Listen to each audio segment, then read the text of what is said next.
Hey, what's up guys? This is Rich with Southeast Auto Showroom. Welcome back to the channel. Today's video, I want to cover some key features that when you first purchase your new C8, you'll want to know from day one. Where the buttons are, what the functions do, and how to use everything. That way when you go out and hit the road in the car, you're comfortable and you're ready to roll.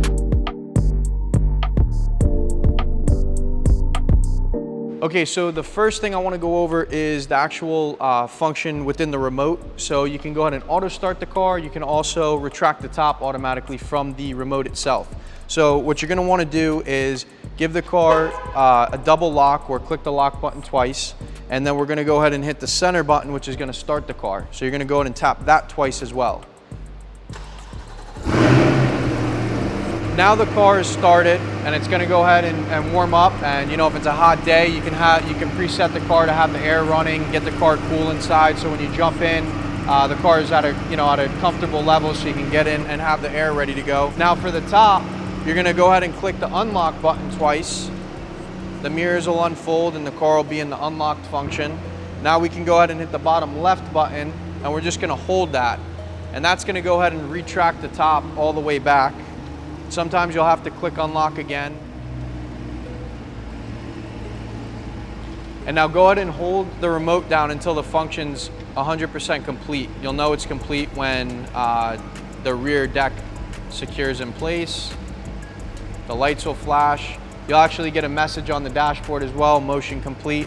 And now your car is in auto start mode with the top retracted. Now, if you go ahead and get in the car and try to put it in drive, the car's gonna shut off. So what you wanna do now is when you get in the car, go ahead and click the start button once. That's gonna take it out of the auto start mode or the remote start mode, and it's gonna put it in physical, ready to run function.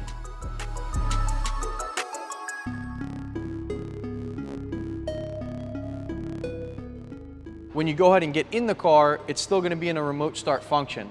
So if you go ahead and put the car in drive, reverse, or if you try to put the car in gear, it's gonna turn off. What you wanna do is get in the car, take it out of remote start mode by clicking the actual start button one time, and now the car is in full ready to drive function. Okay, so now that the car is in remote start, we're gonna go ahead and get in the car. You're gonna see that the main screens won't stay illuminated, they won't be lit up. You'll know the car is still in remote start. So now, for example, if we just decide to go ahead and put this car in gear, go ahead and shut the door, and we go ahead and put the car in drive, the car's not gonna do anything. We're gonna go ahead and wanna put our foot on the brake and click the engine start button once. Now the car's completely ready to go and ready to drive. It's physically started now. Now when we go to put the car in gear, it's ready to go.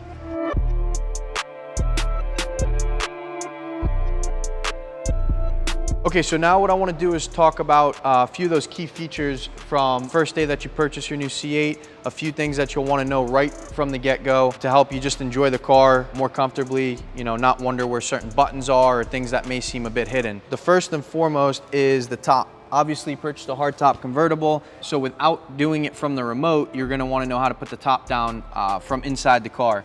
Now what you're going to do is there's 4 buttons over here with your window controls.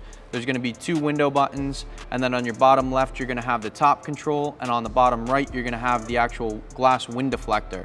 So you're going to go ahead and pull up on this top button to the bottom left and push down as well. So that's gonna either retract the top or pull the top back up depending on which way you're pulling or pushing the button. Now on the bottom right is the same thing. You're either gonna push it down to pull the windscreen down or pull it up to back up. And now the windscreen can either be up or down with the top up or with the top down. So that's your choice. The top's down. It is supposed to deflect some noise and some excessive wind while it's in the up position.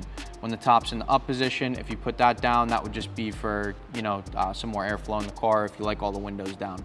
A second important couple buttons that I want to show you guys because they are a bit hidden. They're down here. It's the front trunk and the rear trunk. Now they're in the door panel down on the low side, like where your storage would go. These guys are sitting right in the front. So the front one's going to control the front trunk and the rear will, or the bottom will control the rear.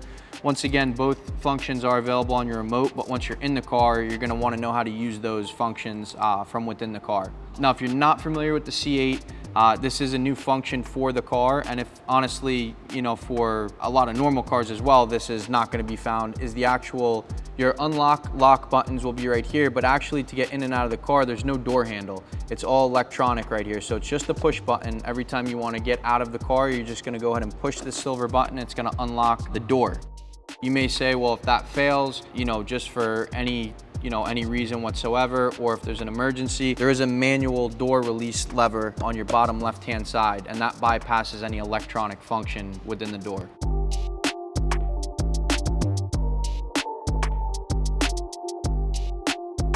Okay, so moving to the heads-up display column right here, you've got 3 different functions for your heads-up display. It'll allow you to either raise or lower the actual heads-up display, which is a light projection of your speedometer and your shift points. And that's gonna sit right above the steering wheel, and it projects onto the front windshield.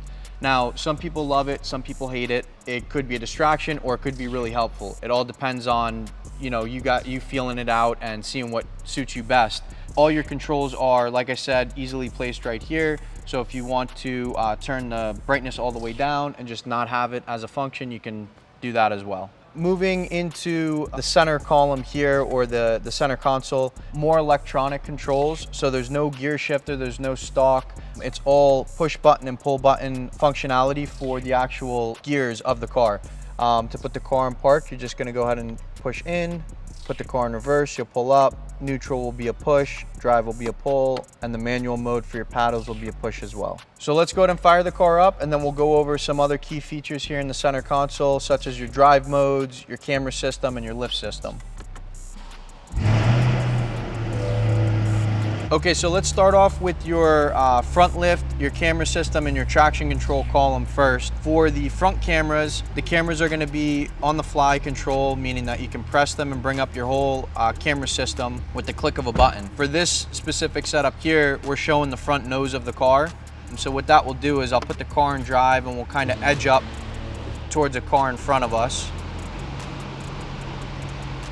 And what this will do is bring the car in front of us right into our view, and we're able to kind of line up. If it was a parking curb or, you know, a object in front of you, you'll be able to get within about 2 to 3 inches. If you really want to push a limit, you could probably get this up to about 1 inch away from your object that you're trying to pull up, such as a parking spot or a curb. Now, we have a few different functionalities for the cameras. We have the rear camera, we have another wide view angle, and then we have another front view angle with left and right side views as well.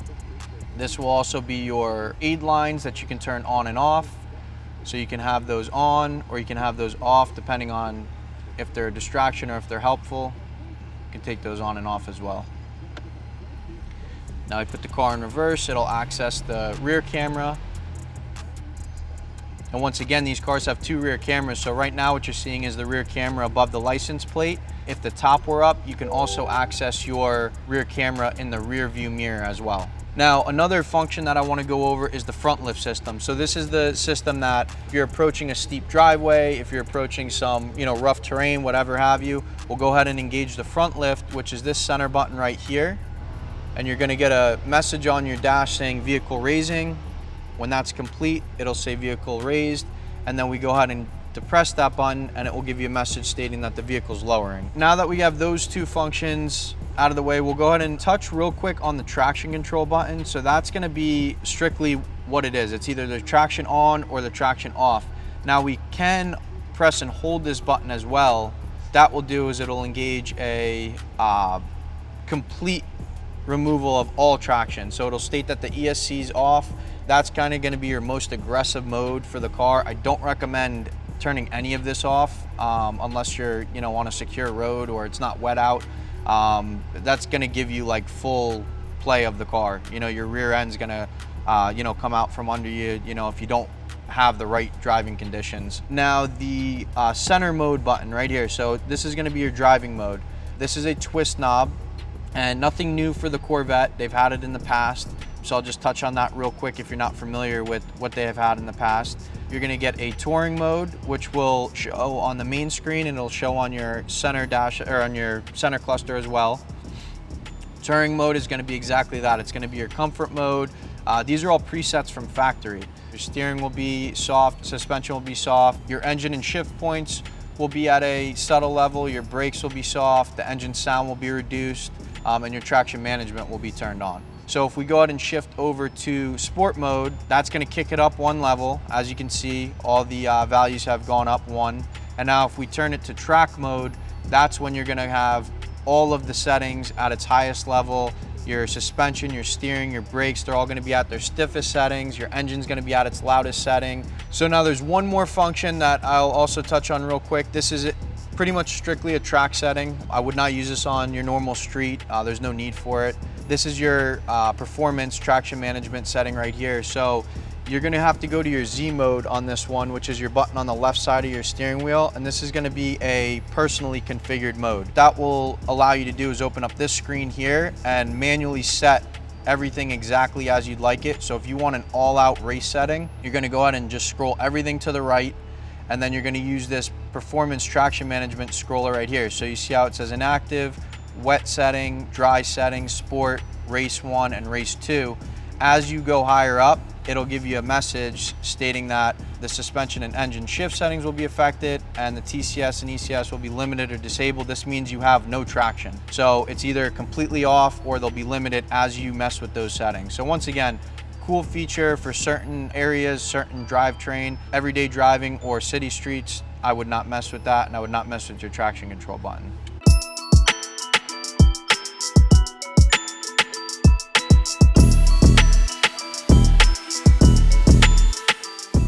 Okay, so now let's go over your main display.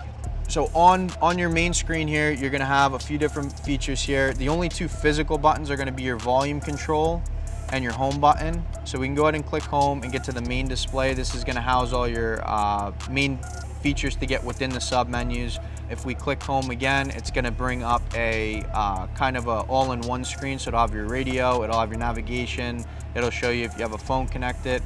So we can scroll through left and right, everything's touchscreen. It does have Apple CarPlay and Android Auto, so whether you have an iPhone or an Android, that's easily able to be accessed. You click connect phone, it automatically connects to your iPhone or Android. That will actually mimic your iPhone or Android screen directly on this main screen, so no need for any of these buttons if you like to use your phone better. You have access to obviously all your radio, whether it be XM, FM, AM, you can access all of that right here.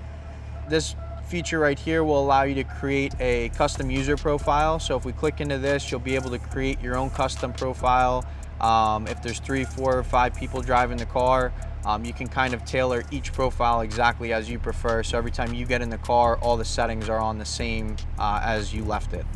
If we go over to this screen here, you'll have a few other features that are also accessible other places of the car, such as the camera. Once again, we touched on the camera button here. It's also accessible on your main screen. Your climate controls are accessible from this screen and on your column on your center console.